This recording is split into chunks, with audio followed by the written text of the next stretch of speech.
Bismillahirrahmanirrahim. Alhamdulillahirabbil alamin. Wassalatu wassalamu ala sayyidina Rasulillah wa ala alihi wa sahbihi wa man wala summa amma ba'd. Alhamdulillah, puji syukur kepada Allah Subhanahu wa taala atas limpahan rahmat karunia-Nya kepada kita semua, sehingga pada kesempatan yang berbahagia ini kita kembali berkumpul melanjutkan pelajaran pengantar tasawuf Islam atau al-madkhal ila tasawuf al-islami li Maulana Sidi Maulana Murabbina Dr. Al-Jumah sallallahu taala wa nafa'ana Allah bi ulumihi fid darani. Amin. Salawat dan salam kita kirimkan kepada Sayyidina Rasulullah sallallahu alaihi wasallam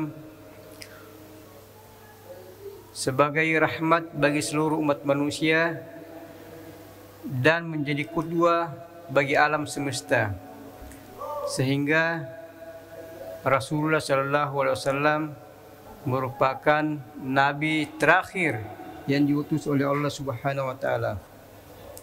Kemudian pada pertemuan yang lalu kita telah memasuki pembahasan tentang nafs. Dan seperti yang kita jelaskan bahwa nafsu terbagi menjadi dua. Jadi ada nafsu syahwaniyah atau ruh ar-rayhani, dan ada nafsu an-natika. Nafsu syahwaniyah merupakan kajian para hukama atau yang kita kenal dengan nafsu al-ammarah bisu, yang tempatnya di dada. Jadi di dalam ada hati, bagian dada, sadr, disitulah tempatnya nafs syahwaniyah. Kemudian ada nafs an-natika yang dikaji oleh para ulama tasawuf, yaitu latifah dan hakikat manusia. Kalau nafsu syahwaniyah merupakan, menurut para hukama, dengan nafsu ini manusia bisa hidup, merasakan, bergerak, bernapas, hidup dan mati. Tetapi nafsu an-natika yang dikaji oleh para ulama tasawuf, itu bukan cuma nafsu asyahwani atau nafsu al-ammarah bisu, tetapi mereka tidak berhenti di sana. Seperti sebagaimana juga yang dikatakan oleh Freud bahwasanya nafsu itu nafsu syahwaniyah, seperti yang dikaji oleh hukama. Kemudian pada kesempatan ini kita akan memasuki nafsu menurut ulama tasawuf. Di sini maratibun nafsi al-natika. Al-martabatul ula an-nafsu al-ammarah. Fadhali. Bismillahirrahmanirrahim. Qala al-musannif rahimahullah ta'ala wa nafa'ana Allah bi ulumihi fid dharain amin. Maratibun nafsi an-natiqah. Al-martabatul ula an-nafsu al-ammarah. وهذه النفس الأمارة هي النفس الناطقة، وهي القلب الذي قال الله تعالى فيه إن في ذلك لذكرى لمن كان له قلب. Jadi yang pertama maratibun nafs an-natika. Kalau sebelumnya ada nafsu asyahwaniyah. Nafsu asyahwaniyah ini dia menerangi manusia. Kalau nafsu syahwaniyah ini menerangi lahir dan batin manusia hidup, dia yaqaza, dia akan sadar, dalam bahasa modern ma'rifatul qadiyah, tahu apa yang terjadi, tahu permasalahan. Tetapi kalau nafsu syahwaniyah ini hanya menerangi batin saja, maka badan istirahat, itu manusia tidur. Manusia tidur, berarti nafsu syahwaniyah hanya menerangi batin saja. Oleh karena itu badan istirahat. Tetapi kalau nafsu syahwatnya ini tidak menerangi, berfungsi pada lahir dan batin, manusia sudah meninggal. Itu nafsu syahwaniyah atau nafsu al-ammarah bisu yang dikaji oleh para ulama dan para filsuf seperti Freud. Beda halnya dengan nafsu menurut ulama tasawuf. Mereka bagi menjadi 7. Jadi yang pertama nafsu al-ammarah. Jadi nafsu pada dasarnya ini dia bersih, suci, punya mumayizat, punya martabat alia, punya keistimewaan untuk mendekatkan diri kepada Allah Subhanahu wa taala.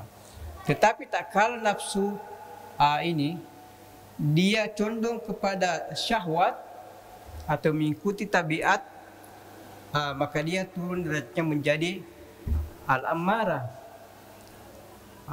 Jika nafsu ammarah ini dia sejalan dengan syahwaniyah, maka dikatakan syahwat atau hawa nafsu, yakni simbol bahwasanya nafsu ini bergelimpangan dengan dosa, maksiat dan sebagainya.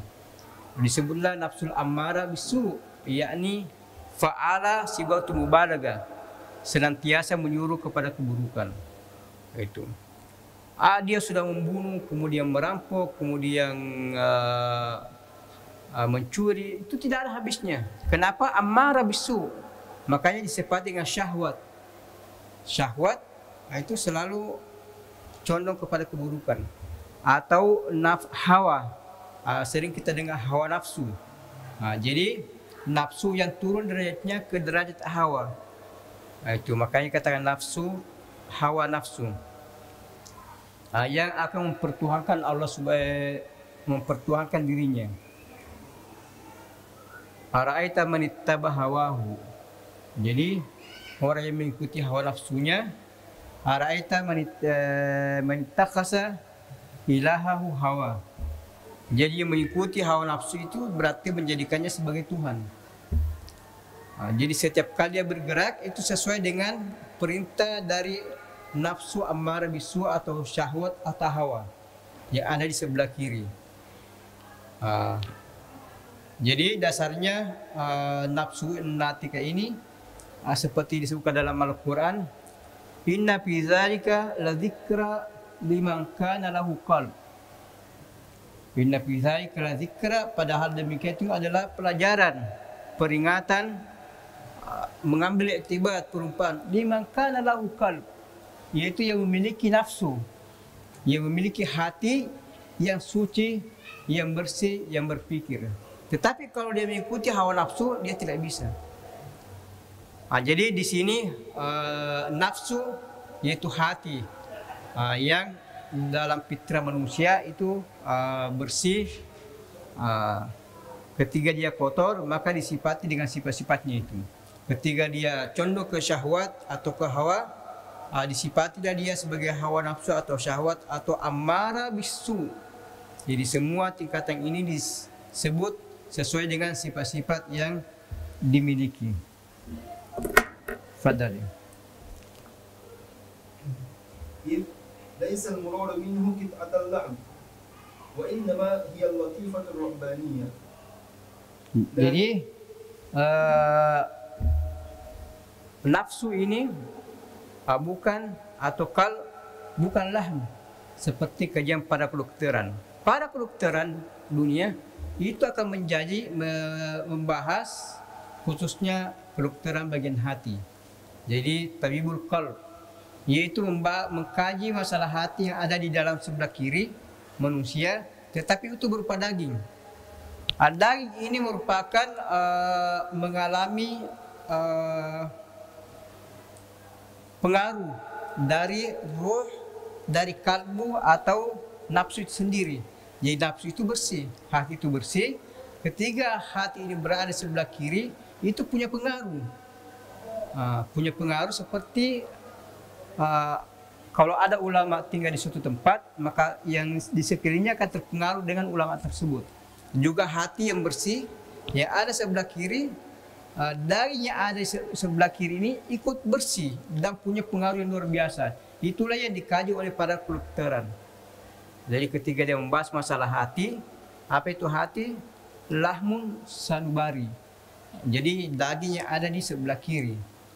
Itu kajian para kedokteran. Tetapi dalam ulama tasawuf, ya hati atau nafsu adalah latifah rabbaniyah. Jadi latif, yang halus, tetapi dia rabbaniyah, yaitu bertindak dengan sifat-sifat Allah Subhanahu wa taala. Bukan jasad, bukan lahm. Jadi kalau ulama tasawuf dia mengatakan itulah hakikat manusia yang mengetahui banyak hal. Orang berniat dengan itu juga karena dia latifah rabbaniyah. Fadal. Lakinnaha lamma tadannasat bil mail ila at-tabi'ati wal rukun ila ash-shahawati wa sadafat an-nafs ash-shahwaniyah ar-ruh al-hayawani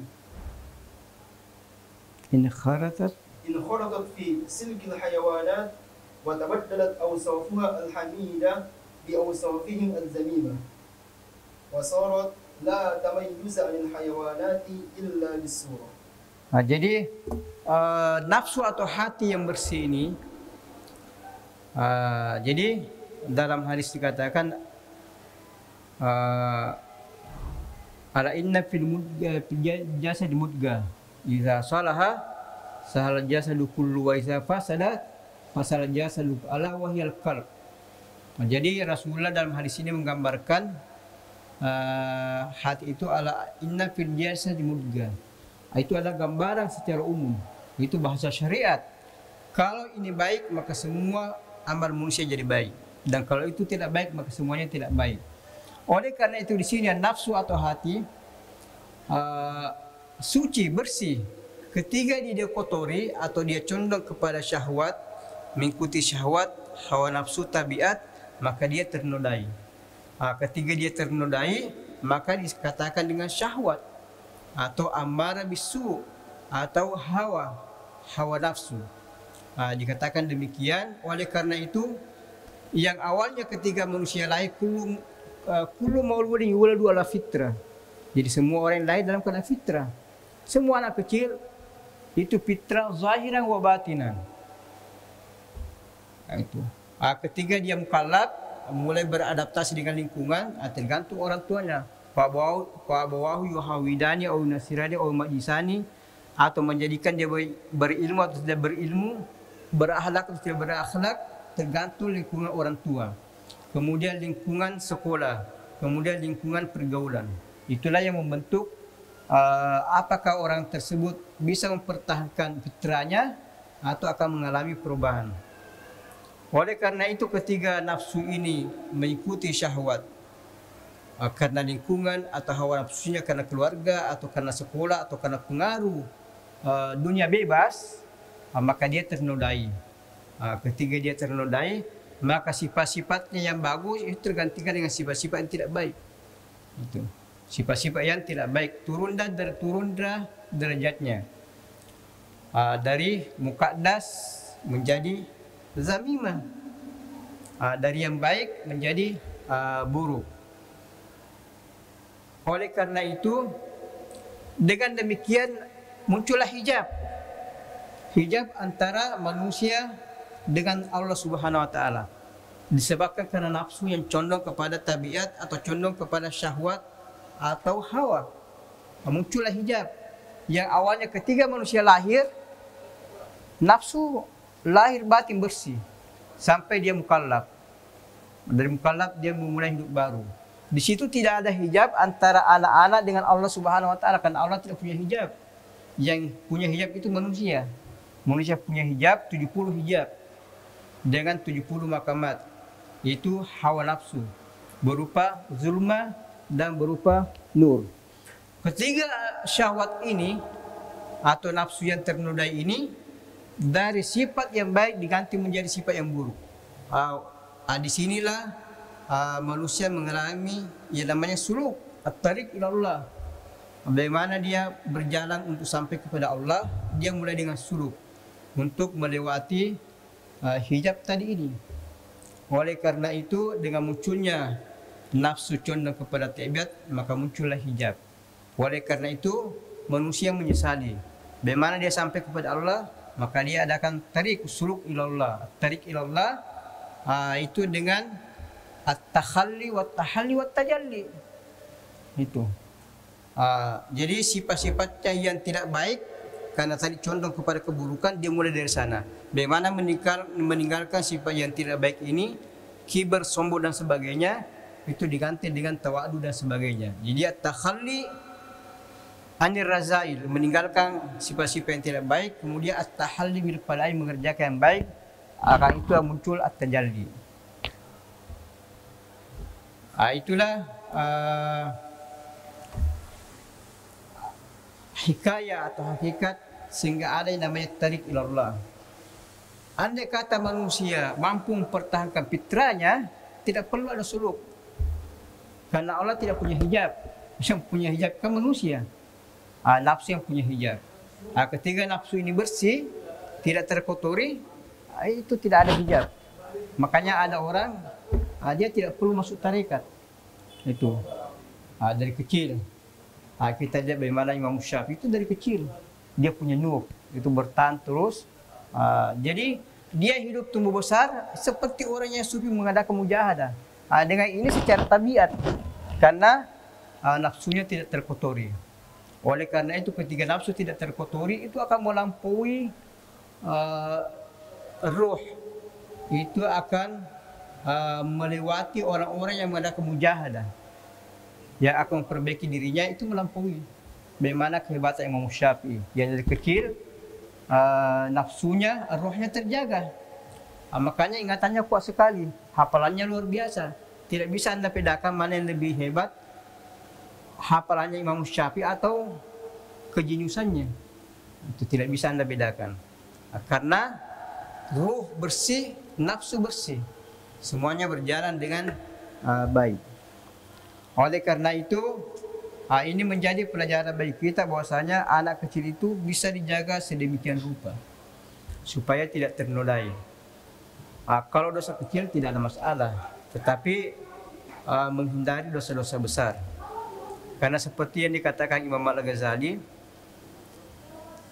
orang kalau sudah ternodai kemudian bertobat, tobatnya diterima, akan kembali bersih lagi. Tapi bersihnya tidak sebersih ketika dia lahir dalam keadaan belum berbuat dosa apa-apa. Gitu. Anda pergi ke toko beli baju baru warna putih, bersih. Anda pakai kemudian kotor, Anda cuci, kotorannya hilang. Tetapi tidak sama persis bersihnya ketika Anda beli. Gitu.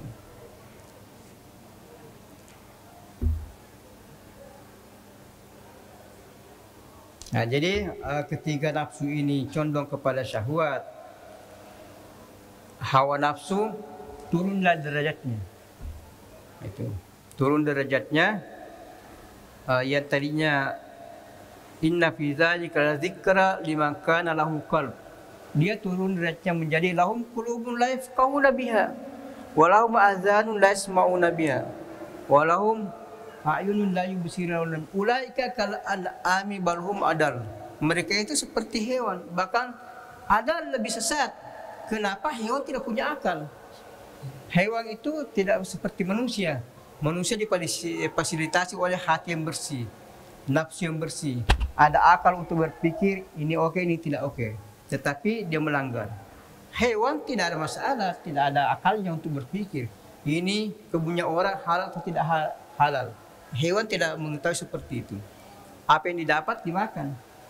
Dan itu halal baginya. Beda dengan manusia. Oleh karena itu ulaika kal an'am bal hum adal. Fadal.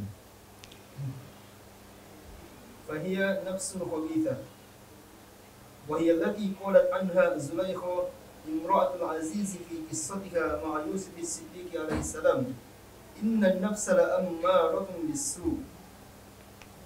وقال نبينا سيدنا صلى الله عليه وسلم أعدى أعدائك نفسك التي بين جنبيك. Jadi nafsu yang bersih ini kalau terkotori, dia turun derajatnya ke derajat yang paling rendah, bahkan lebih rendah daripada hewan. Sehingga dia disifati inna nafsa la ammaratun bisu.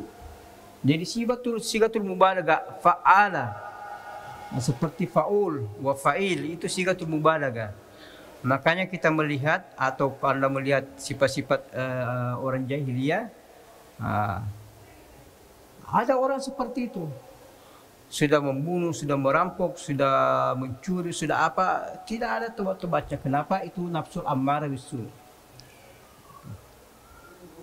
Oleh karena itu wajar kalau Rasulullah Sallallahu Alaihi Wasallam mengatakan ada musuh bebuyutan Anda, musuh yang paling berat, nafsu kallati baina jambaik, itu nafsu yang ada pada diri Anda. Oleh karena itu ulama tasawuf membagi musuh menjadi 4. Jadi ada namanya nafsu, kemudian ada syaitan, kemudian ada orang munafik, ada orang kafir. Namun yang paling berat dan yang paling berat dan yang paling asasi adalah nafsu. Karena kenapa? Orang kafir mudah dihadapi, kelihatan oh itu orang kafir. Orang munafik juga bisa dihadapi. Syaitan kita tidak bisa melihatnya, tetapi syaitan tidak bisa masuk ke dalam diri manusia, tidak mampu mempengaruhi manusia kecuali melalui nafsul ammarah bisu. Jadi siapa yang mengikuti nafsunya, nafsul ammarah atau syahwat atau hawa, maka syaitan itu akan lolos masuk. Jadi syaitan masuk tanpa tiket gratis. Itu masuk ke dalam diri manusia, mempengaruhi manusia. Karena syahwat dia sejalan, seide sependapat untuk menghancurkan manusia. Tetapi kalau seseorang mampu mengalahkan hawa nafsunya, tidak mengikuti syahwatnya, syaitan tidak bisa masuk.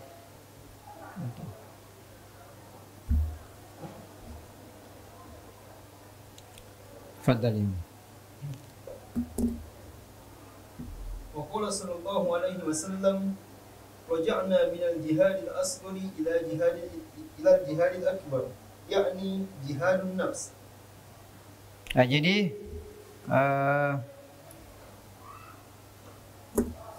Jadi nafsul ammarah ini Allah mengatakan inna nafsa la ammaratun bisu, yaitu sigatul mubalaghah ammaratun bisu. Perlu diperhatikan bahwasanya jika Anda melihat orang yang suka emosi, suka berbohong, suka merampas, berarti itu ammaratun bisu.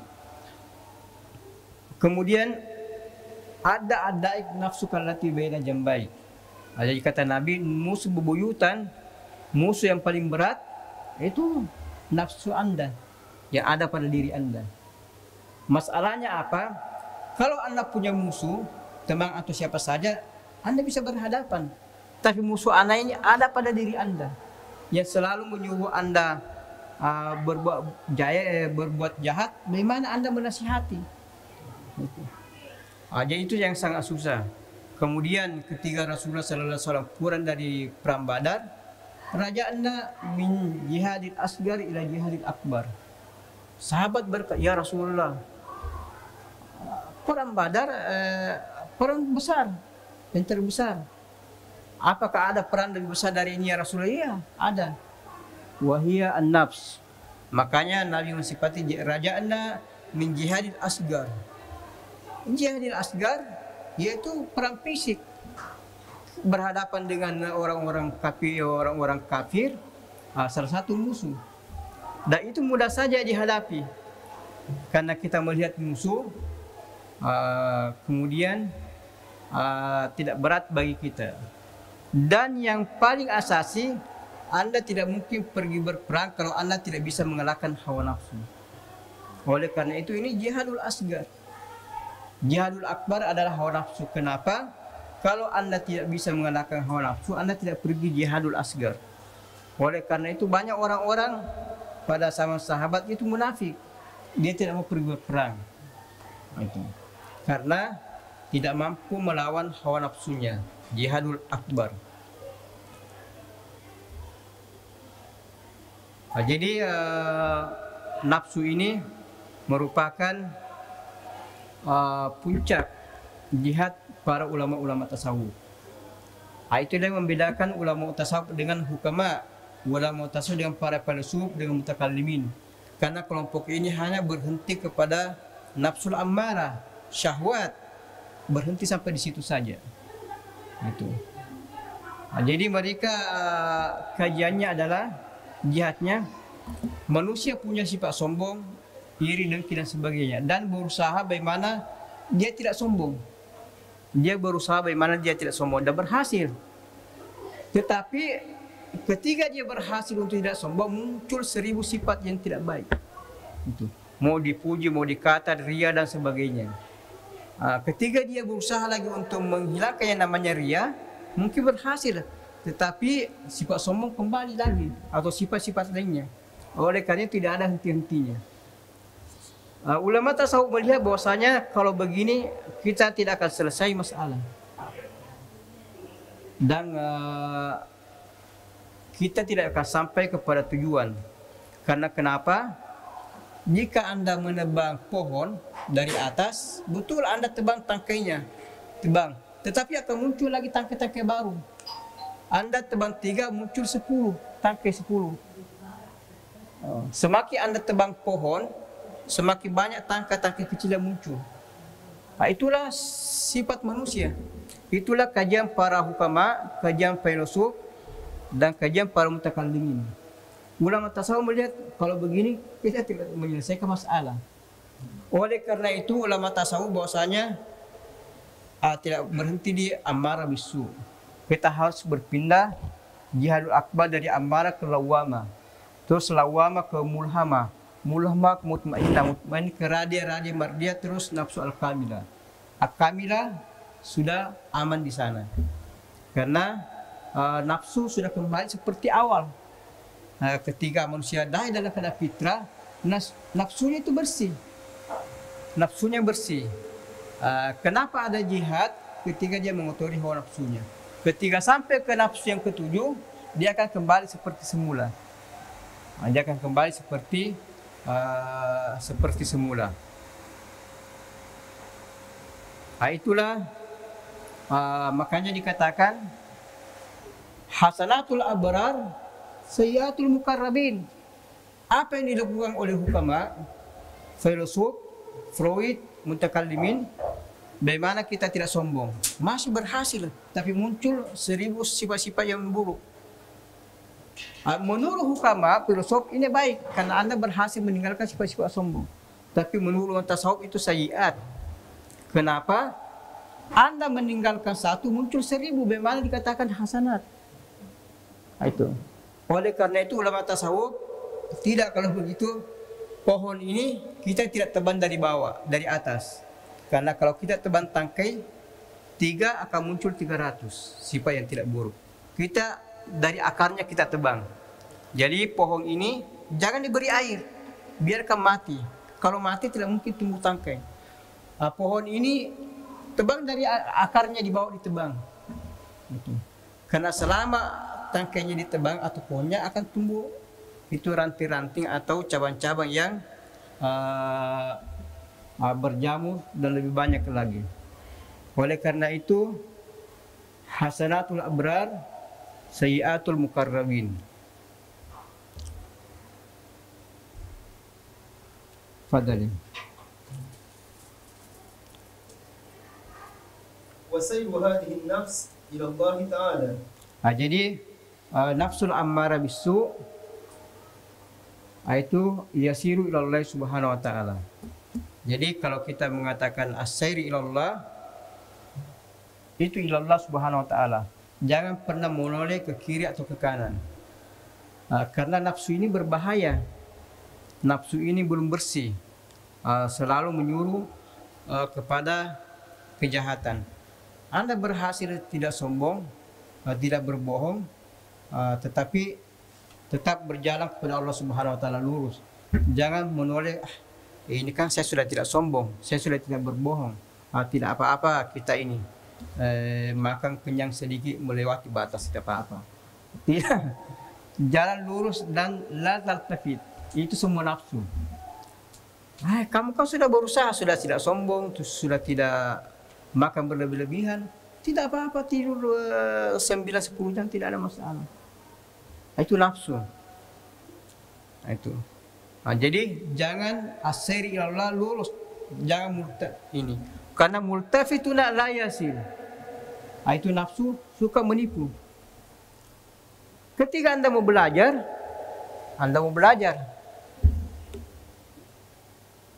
tidak usah belajar. Kemarin kan Anda sudah belajar.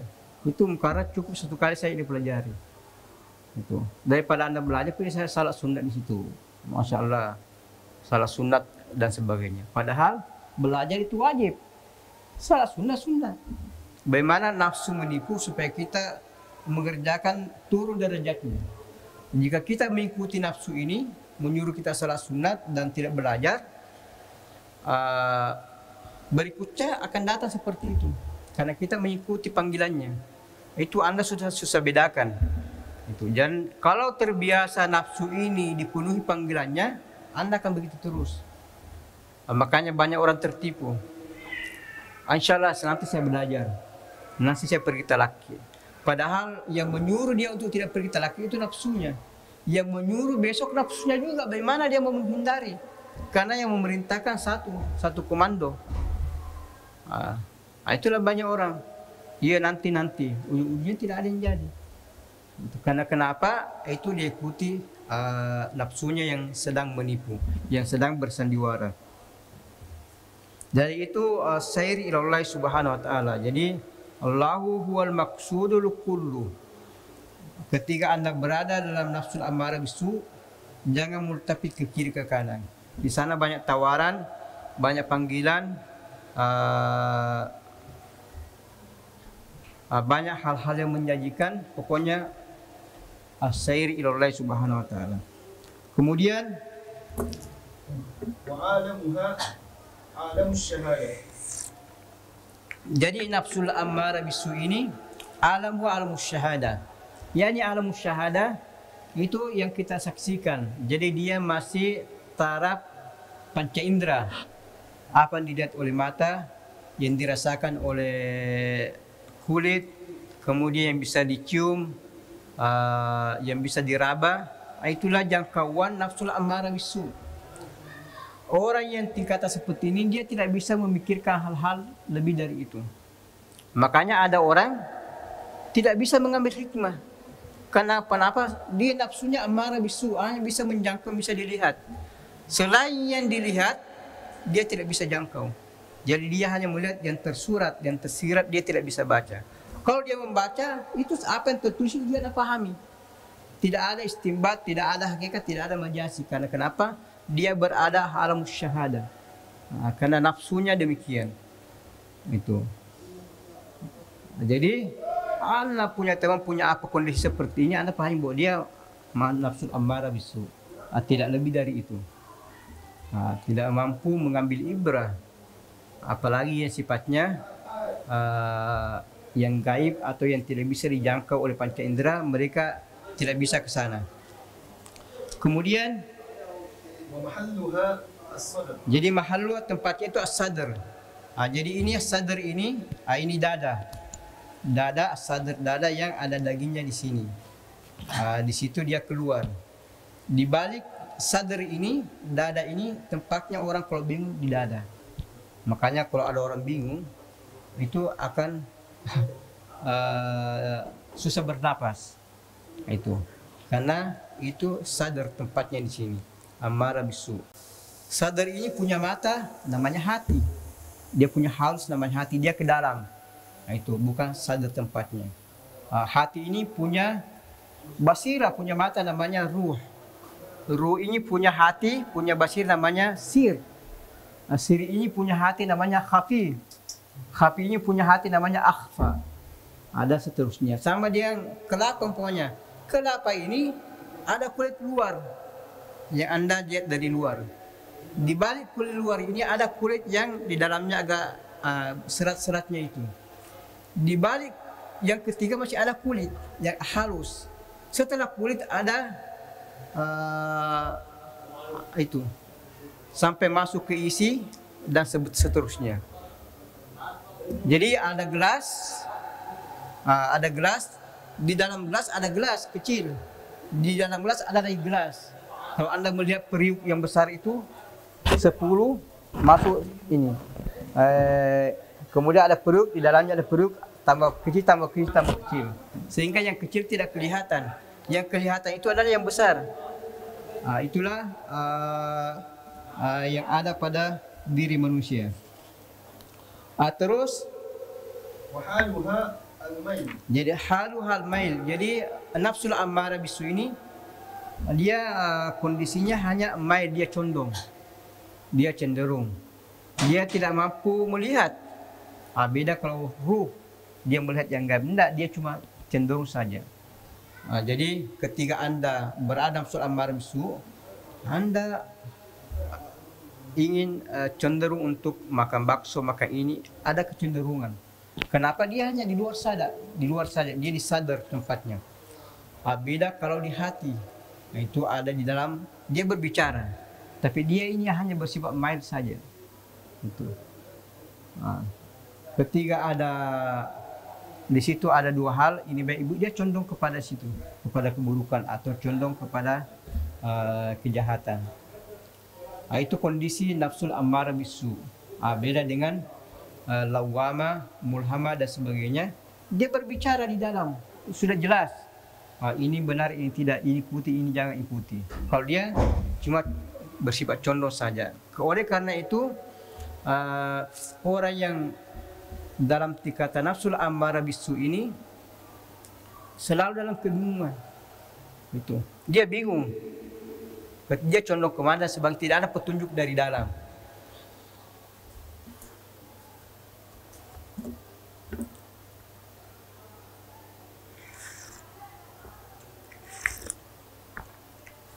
Kemudian ووالدها الشريعة. Jadi wawariduha syariah. Jadi ketika kita jihadun nafs dan kita masih berada dalam nafsul ammara bisu, kita mujahadah baik secara zahir maupun batin. Jadi ada mujahadah zahir, ada batin. Mujahadah zahir mengurangi makan, mengurangi minum, mengurangi tidur, bermuamalah dengan yang tidak penting, itu. Kemudian ikut majlis, ikut majlis zikir dan sebagainya, itu sebab-sebab atau faktor zahir. Ada yang batin, seperti membaca la ilaha illallah. Ini yang akan memindahkan Anda dari nafsul ammara ke nafsul lawwama. Jadi ketika seseorang membaca la ilaha illallah, kemudian sebab akibat zahiran wa batina, yang kita pelajari di waqala imam di sana. Jadi sunnatul kaun yang tidak bisa dihindari. Sunnatul kaun, jika Anda makan berlebih-lebihan, nafsu ini akan menguat. Itu semua umat manusia, itu tajribah yang mengatakan demikian. Alam, tabiat, sunnatul kaun, sebab akibat. Kenapa nafsunya menguat? Sebabnya dia banyak makan, dia banyak minum, dia banyak tidur, dia banyak bicara yang tidak bermanfaat. Itu sebab akibat, yakni hukum kaun, yakni sunnatullah, sunan ilahiyah yang tidak bisa kita dihindari, yang orang kebanyakan lupakan pada saat ini. Hanya condong kepada Al-Quran saja. Itu tidak bisa. Dia seperti orang yang berjalan dengan satu mata. Orang berjalan satu mata itu bahaya. Di sini mungkin oke, tetapi sebelah kanan dia tidak aman. Berjalan dengan satu kaki, juga demikian. Jadi Kitabullahil Mastur, Al-Quran wa Kitabullahil Manzur, kemudian Kitabullahil Maqdur, yaitu manusia. Jadi alam wa syahadah, ketika Anda berzikir la ilaha illallah untuk berpindah dari ammar ke lawwamah, kemudian menempuh sebab akibat atau sunnah ilahiyah atau hukum kaum, mengurangi makan, mengurangi tidur, pergaulan yang tidak jelas itu dikurangi, kemudian ikut majelis zik, muhadarah dan sebagainya, itu akan ada pemasukan, akan ada warid. Jadi ada wirid, ada warid. Apa waridnya? Syariah. Waritnya ada semua syariah. Ketika ada warit, ternyata ini ada dari dalam bahwasanya kita harus perbaiki wudhu kalau mau salat. Di semua waritnya berbentuk syariah. Artinya nampak-nampak saja berbentuk hukum syariah, bukan berbentuk hakikat, bukan berbentuk sir. Dia tidak sampai ke sana. Jadi warit nafsul ammarah ini ketika dia memerintahkan sadar harus salat 5 waktu. Kalau tidak, bagaimana kalau mati bisa urusan? Harus salat. Seperti itu waritnya. Nah, itu tidak boleh mengambil barangnya orang. Kenapa? Syariah melarang seperti itu. Itu akan ada terbetik dalam dirinya bahwasanya tidak boleh mengambil haknya orang. Karena mungkin suatu saat Anda juga seperti itu. Karena wasariku tubaqta'u aydihum itu jadi waritnya seputar syariah. Tidak ada waris seputar tarekat, hakikat, makrifat, tidak ada. Itu belum sampai ke sana. Semuanya bersifat syariah. Nafsul ammarah tempatnya di sadar, itu juga masih sekitar syariah. Pemasukannya juga, warisnya juga masalah syariah. Kenapa? Karena selama syariahnya tidak baik. Dia mencuri, dia membunuh, itu semuanya syariah. Masuk dalam hukum syariah. Olehnya itu syariah merupakan pondasi utama untuk masuk ke dunia hakikat. Anda tidak bisa masuk ke sana kalau syariah tidak bagus. Oleh karena itu warid daripada nafsul ammarah itu syariah. Perbaikan zahir sebelum masuk ke batin. Jadi itu membentuk atau membina atau membangun dengan pondasi yang kuat sehingga nanti itu tumbuh dengan kuat seperti haram. Itu haram begini modelnya. Kalau sudah sampai di atas, angin dari mana saja tidak akan goyah karena pondasinya kuat. Orang juga yang bawa syariatnya nanti sampai ke makamul ali, datang syaitan apa dan sebagainya, tidak terpengaruh seperti yang dialami Syekh Abdul Qadir Al-Jilani. Ya Abdul Qadir, ana rabbuk, ya Rabb, labbaik. Ya Abdul Qadir, wasalta ila alam maqal, ya Rabb. Itu. Ya Abdul Qadir, halaltul haram wa halaltul haram. Karena syariatnya bagus, pondasinya kuat, apapun yang datang tidak akan terpengaruh dengan apa saja. Isa bantai lain. Ya alatul tidak ada tawar menawar. Kenapa? Pondasi kuat. Beda yang haram terbalik, yang begini. Tidak ada syariatnya, di atas banyak pemasukan. Sedikit saja datang dia sudah roboh. Kamu sudah sampai, tidak perlu rubuh, tidak perlu. Ya, saya kan selama ini 20 tahun jihad. Dan saya sudah selama ini salat terus, berzikir terus. Wajar juga kalau saya dilarang salat. Kenapa? Tidak ada syariat, tidak ada pondasi. Itu tidak terbentuk dari awal dengan baik. Jadi wariduha syariah, kemudian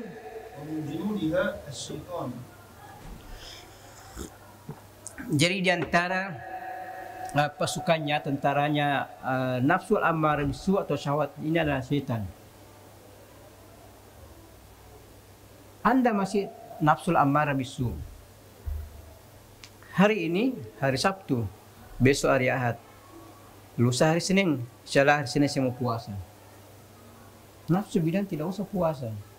Ini pun sudah dingin-dingin ini. Orang dingin kalau puasa sering lapar. Tidak perlu puasa. Itu. Di samping itu manusia punya ruh. Ruh ini condong kepada kebaikan. Condong kepada akhirat. Nafsu condong kepada dunia. Jadi dia bertolak belakang. Orang yang bilang, enggak puasa itu bagus. Muncullah di sini perang dingin antara sebelah kanan dan sebelah kiri. Anda bingung, puasa tidak puasa, puasa tidak puasa. Nafsu ini, halo, pasukan ke sini, ada musuh sekarang. Jadi nafsu ini memanggil para prajuritnya itu setan. Para setan datang semua. Itu dengan berbagai lapisannya, mulai dari iblis, ifrit, apa dan sebagainya, masuk. untuk membantu bosnya, yaitu membantu anggotanya nafsu. Roh juga demikian, di antara perjalanan malaikat. Ketika malaikat syaitan datang, dia juga datang. Ayo kita bertempur di sana. Jadi terjadilah pertempuran yang dahsyat dalam diri manusia, tidak tahu mau kemana, bingung.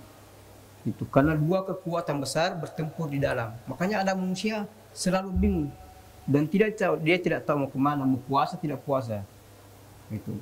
Ketika pertempuran ini terjadi, kalau ruh beserta pasukannya malaikat mampu mengalahkan nafsu dengan syaitan, maka dia akan puasa.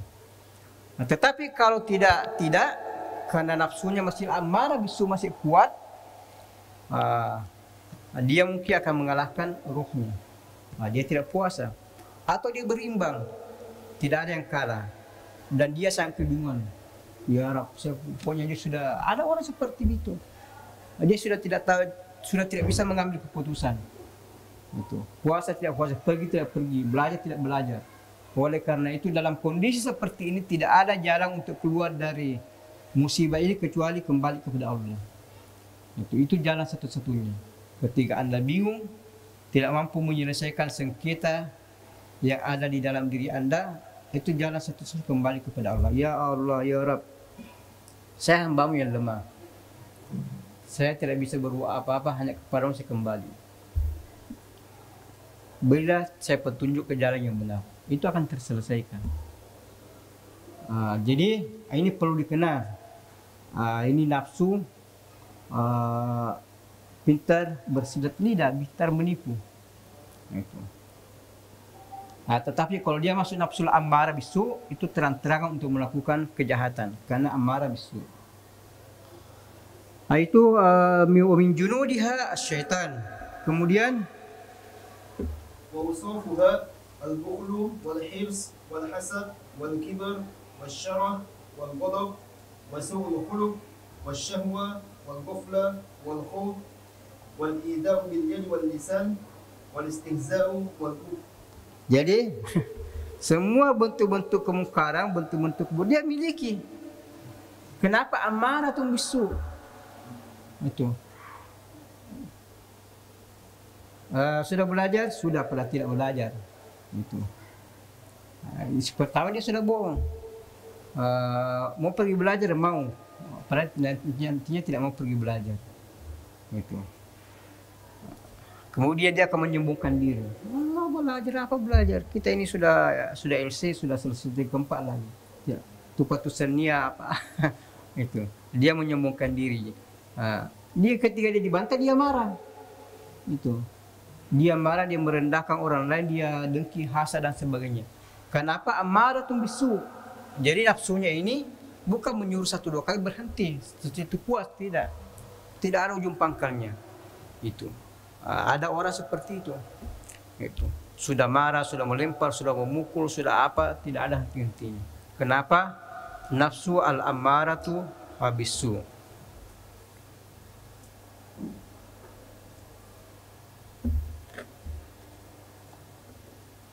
تفضل.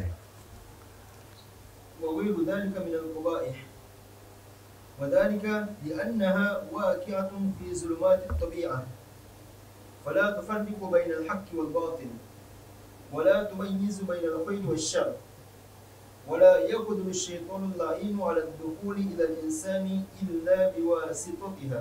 Jadi dan sifat-sifat buruk yang lainnya yang tidak ada batasnya. Itu. Kemudian sifat amarah bisu ini karena dia tenggelam dalam kegelapan, mengikuti tabiat, mengikuti apa selain daripada Allah Subhanahu wa taala. Jadi alam ini dua, yaitu Allah Subhanahu wa taala, selain Allah namanya alam. Jadi bergantung kepada selain Allah Subhanahu wa taala. Semua sifat-sifat yang tidak baik itu zulmah. Itu diikuti. Yang menyebabkan dia amaratun bisu. Oleh karena itu, karena dia dengki, dia sombong, dia bunuh diri, membunuh, dia merampok, dia memukul, semua jenis kemungkaran dilakukan sehingga dia melakukan kebaikan. Oleh karena itu tidak bisa dia bedakan mana baik dan mana buruk. Kenapa? Tiap hari berbuat keburukan. Dari mana dia membedakan ini baik dan buruk? Yang mungkin dia bisa bedakan, oh ini mencuri, ini memukul, itu dia bisa bedakan. Tapi membedakan baik atau tidak itu tidak bisa membedakan. Karena kehidupan sehari-harinya itu kegelapan. Ketika Anda hidup berjalan di malam yang gelap gulita, apa yang Anda bisa bedakan? Tidak bisa bedakan, Anda bedakan sesuatu. Anda berada di rumah, jam 1 malam, tutup semua jendela, matikan lampu, apa yang Anda bisa bedakan? Anda tidak bisa bedakan ini kursi, ini buku, dan sebagainya. Karena gelap. Nah, itu. Nah, jadi nafsu ammarah bisu ini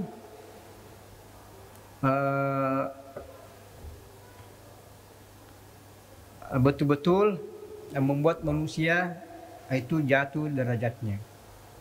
Oleh karena itu, ketika nafsu ammarah bisu ini melakukan semua bentuk-bentuk kejahatan, tidak bisa membedakan mana baik mana buruk. Oleh karena itu syaitan masuk. Kenapa? Syaitan itu zulma juga, dan dia juga zulma, dia sama-sama masuk. Beda halnya kalau nafsu itu mutmainnah atau lawwamah umpamanya, ada zulma, ada nur. Ketika syaitan datang, dia ini zulma, dia bisa bedakan antara baik dengan tidak baik. Tetapi nafsu ammarah tidak bisa bedakan. Itu semuanya gelap. Syaitan masuk juga gelap. Itu. Yang jelasnya semuanya, semua bentuk keburukan itu dilakukan. Apakah dari dirinya sendiri, dari syaitan, semua bisa lolos.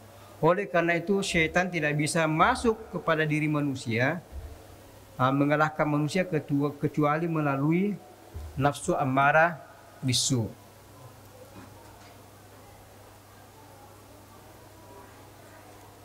Fadhali. فكن منها أيها الأخ على حذر ولا تأمن لها ولا تساعدها ولا تنتصر لها إذا أحد آذاها. Jadi fakun minha ayyuhal akh ala hazr. Jadi maka berhati-hatilah dengan nafsul ammarah bisu ini. Kenapa? Kalau orang masih dalam tingkatan nafsul ammarah bisu, masalahnya keburukan dianggap kebaikan. Kenapa? Tidak bisa membedakan mana baik dan buruk. Itu. Kalau dia berbuat buruk, itulah kebaikan baginya. Jadi yang baik dianggap buruk. Kenapa? Tiap harinya buruk. Orang berbuat sesuai dengan kebiasaan. Kebiasaan seseorang itulah yang baik baginya. Nah, ketika ada kebaikan kita tawarkan dan tidak pernah lakukan, itu dianggap keburukan. Kenapa? Tidak mampu dia lakukan dan tidak biasa baginya. Ketika dia berbuat jahat, itu biasa baginya dan itu dianggap baik. Nah, itulah ini nafsu al-ammarah bisu. Oleh karena itu jangan membantu dia. Jangan membuat hawa nafsu ini menang terhadap seseorang.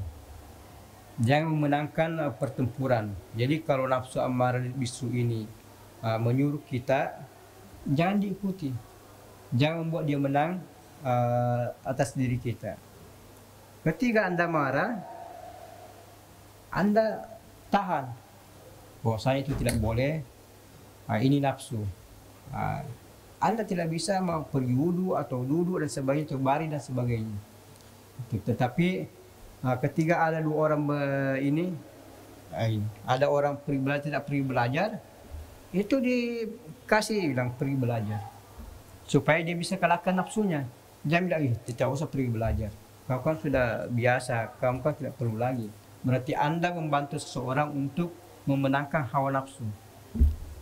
Jadi perlu kita mempelajari jurus-jurus yang dimiliki oleh nafsu itu sendiri. Karena nafsu ini sangat berbahaya. Silakan Dalin. Bal kullahu mu'inun 'alaiha. Jadi tetapi mu'in 'alaiha. Jadi bantulah dia untuk mengalahkan hawa nafsu tersebut. Itu. Jangan bantu nafsu untuk menang, tapi bantu untuk mengalahkan hawa nafsu.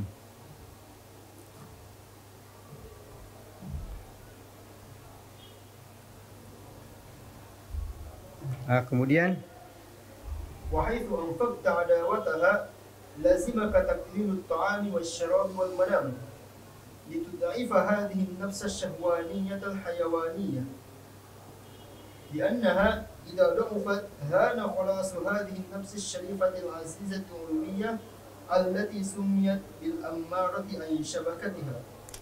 Jadi selama Anda berjihad untuk mengalahkan hawa nafsu yang kita kenal dengan al-jihadul akbar, maka yang perlu kita lakukan itu qilatut ta'am.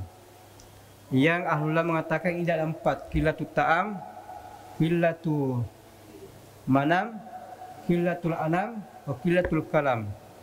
Jadi 4 asbab zahiri ini perlu dilakukan untuk melemahkan hawa nafsu. Jadi dia untuk melemahkan hawa nafsu, bukan untuk menghilangkan nafsu, tapi atau secara total, tetapi untuk melemahkan hawa nafsu. 4 hal yang perlu kita lakukan: mengurangi makan, minum, mengurangi tidur, berbicara yang tidak jelas, kemudian mengurangi pergaulan. Jadi ingat, killa bukan la, mengurangi. Kalau kebiasaan Anda makan 2 kali, 3 kali sehari, setiap Anda makan pagi 2 tambahin bit umpamanya, tambah dengan tursi atau nasi goreng, tambah dengan telur dengan 3 biji tempe, itu makan pagi. Siang makan bakso, kemudian sore makan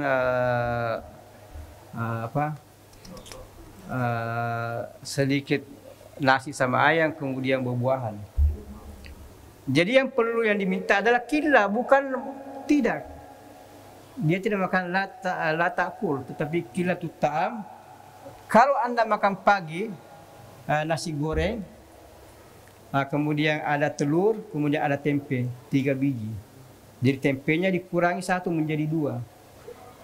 Telur yang satu telur itu dikurangi sedikit. Kemudian nasi ini kalau jumlahnya 200 biji nasi, itu dikurangi 1 atau 2 biji nasi. Itu. Jangan langsung total.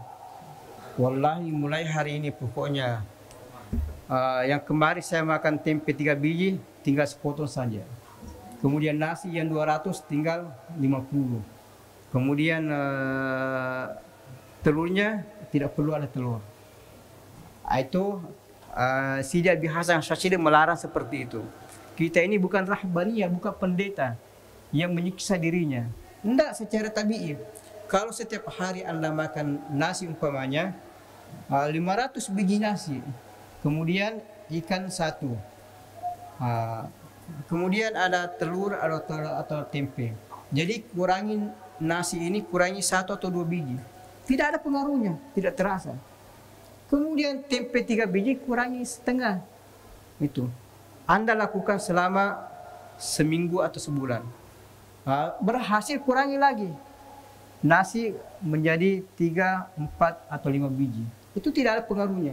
Itu selama sebulan Anda berlaku.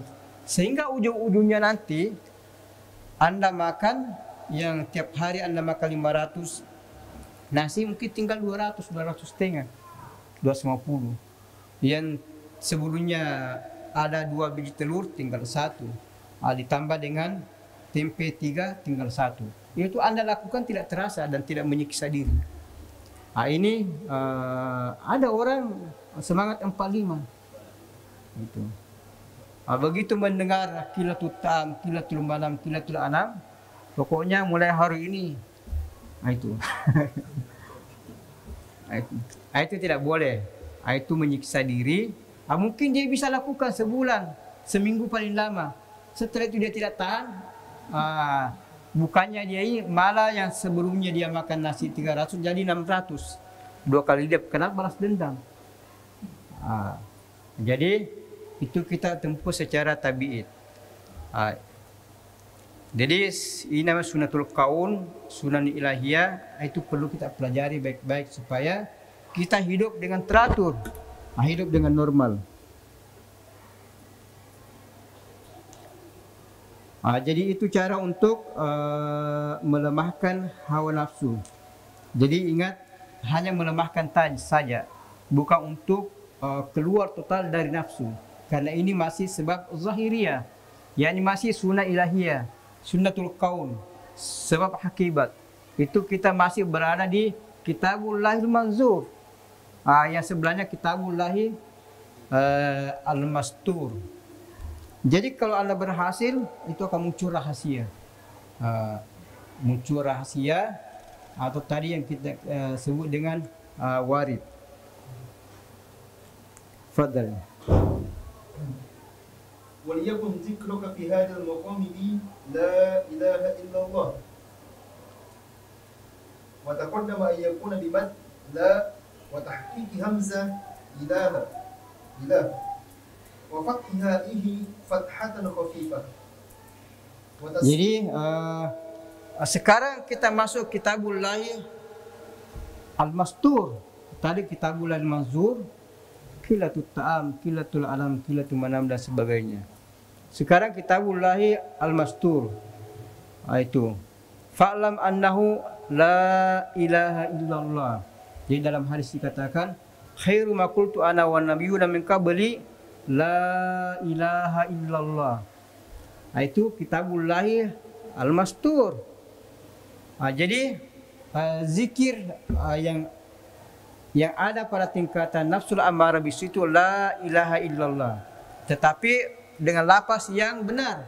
Jadi la itu fathah, bukan tarkik. La kemudian hamzah i, harus la i. Jadi harus hamzahnya kasrah jelas. La i. Ilaha hanya fathah khafifah. Jadi la ilaha, bukan la ilaha. Bukan itu. Jadi karena ha ini harus mukhaffafah. Jadi harus dibaca tipis. La ilaha, bukan la ilaha. Itu. Kemudian illallah. Jadi illallah ini harus biquwatin wa syiddah. Jadi kita dalam syasiliyah la ilaha illallah. Jadi illallahnya yang tinggi. Yang lain tidak. Dia mengadari dari awal dia sudah tinggi. Jadi la ilaha illallah, la ilaha illallah. Enggak kalau kita yang dia Maulana la i, jadi hamzanya la ilaha illallah. Jadi sini syiddah wa quwwah. Itu dengan suara yang keras. Jadi la ilaha illallah tidak ada faedahnya, itu sedikit faedahnya kalau Anda suara kecil. La ilaha illallah, la ilaha illallah. Makanya kalau Anda pergi hadra itu selalu dengan suara keras. La ilaha illallah. Kenapa? Ini yang mau diberantas ini, virus-virus ini adalah nafsul ammarah bisu. Korupsi, kemudian mencuri, kemudian berbohong, berdusta, semua jenis-jenis virus yang mau di-scan di sini itu harus dengan suara keras. Kenapa? Penyakit-penyakit ini menyebar ke seluruh anggota tubuh.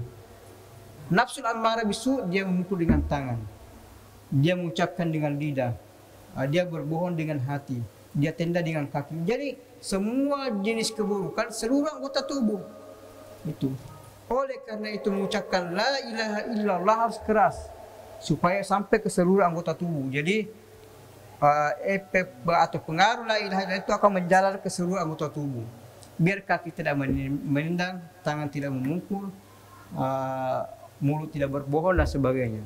Tetapi kalau suara kecil la ilaha illallah, la ilaha illallah itu lama. Makanya ada orang dalam masa tarekat itu lama baru sampai. Kenapa? La ilaha illallah itu di hatinya, pengaruhnya di hati. Kapan sampai ke tangan, sampai ke kaki? Setelah bertahun-tahun. Itu. Jadi la ilaha illallah ini harus dengan suara yang keras. Ada itu Kitabullahi Al-Mastur wa Kitabullahi Al-Manzur. Kemudian وتسكين آخر لفظ الجلالة. Jadi la ilaha illallah. Tidak, bukan la ilaha illallah, la ilaha illallah, bukan. Tapi la ilaha illallah itu taskin, karena kaidah orang Arab yabda bil harakah wa yantahi bis sukun. Kemudian وعدم الفصل بين الهاء وقول إلا الله. jadi la ilaha, ha ini la ilaha langsung i, la ilaha i, bukan la ilaha. Anda berhenti illallah, Anda itu bersambung. La ilaha illallah, la ilaha illallah, bukan la ilaha terus illallah. Itu tidak ada pemisah, harus bersambung.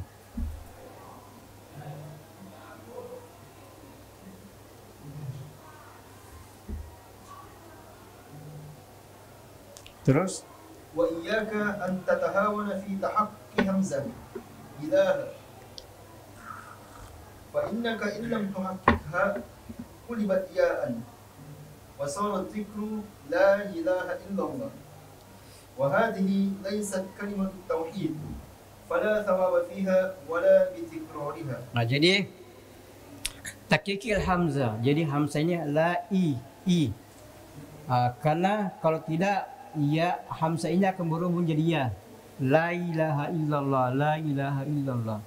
Itu sedikit saya perbedaan, la ilaha illallah. Jadi hamzahnya dibaca ya. Tidak ada, bukan kalimat tauhid, tidak ada maknanya, tidak ada pahalanya, tidak ada faedahnya. Jadi la ilaha illallah, la ilaha illallah.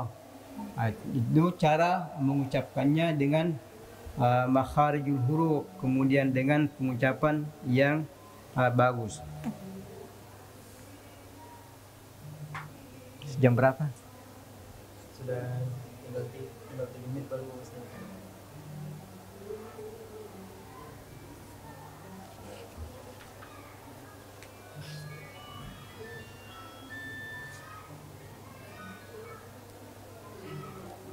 Sedikit lagi sampai.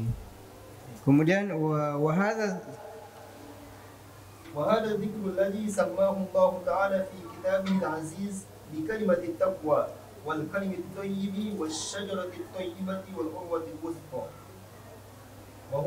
وهو أفضل الأذكار وهو حسن الله تعالى. قال صلى الله عليه وسلم، قال عز وجل فيما أخبر عنه نبينا صلى الله عليه وسلم: لا إله إلا الله حسني، فمن دخل حسني أمن من عذابي. Jadi zikir la ilaha illallah ini huwa afdalul zikr alal itlaq. Oleh karena itu afdalul zikri, zikir yang paling afdal, yang paling kuat, yang paling ampuh, yang akan menghadapi nafsul ammarah bisu, yang juga sangat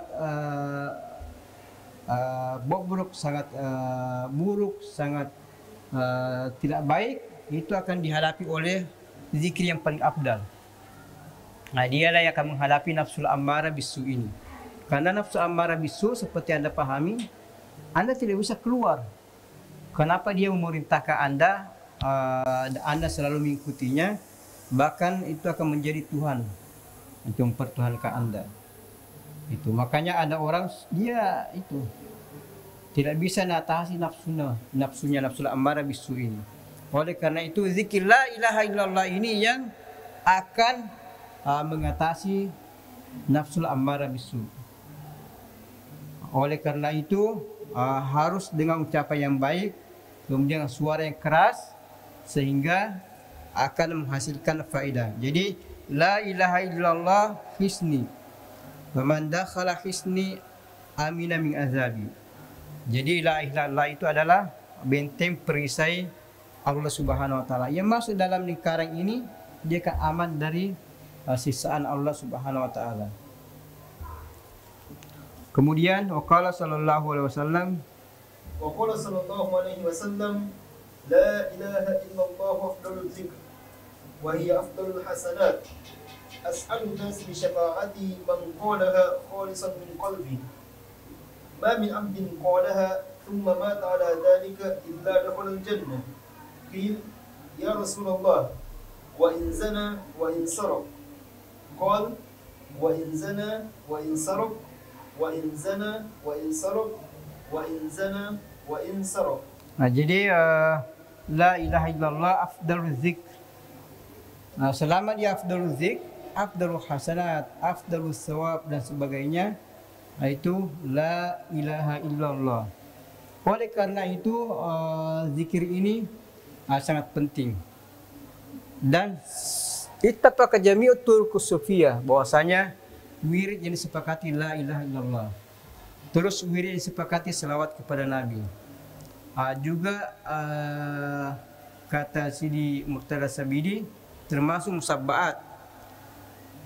Subhanallah, alhamdulillah, wa la ilaha illallah itu zikir yang disepakati oleh semua ahlu tarekat. Jadi siapa yang akhir lapas dengan la ilaha illallah kemudian meninggal, dia akan masuk surga. Dosa apapun dia lakukan. Nah, itu. Nah, jadi pentingnya yang namanya la ilaha illallah. Kenapa kalimat tauhid? Kemudian ada ismullahil azam Allah. Kemudian ada nafsu, ada isbat. La ilaha illallah isbat, tidak ada Tuhan semuanya. Begitu la ilaha, tidak ada Tuhan sama sekali. Itu nafsu. Kemudian ada isbat illallah. Anda isbat tauhid, hanya Allah yang Tuhan.